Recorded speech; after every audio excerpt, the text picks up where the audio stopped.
everyone, Nancy Robbins' journey. Just a quick video. I have 2 or 3 videos I'm going to be doing. My son is not home to edit them, so it's going to be a little bit. He's kind of on a mini vacation.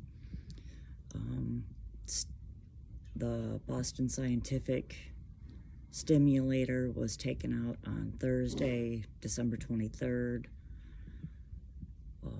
Results lasted a few days. The pain is starting to come back, but again, I have some videos that I'm going to be uploading soon of the day that it was put in, results during the week, and then another video about the day that it was taken out. So bear with me. More better videos coming soon. Any questions, comments down below.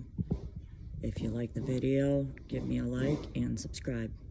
Thank you. Have a wonderful day, and I hope you all had a terrific Christmas.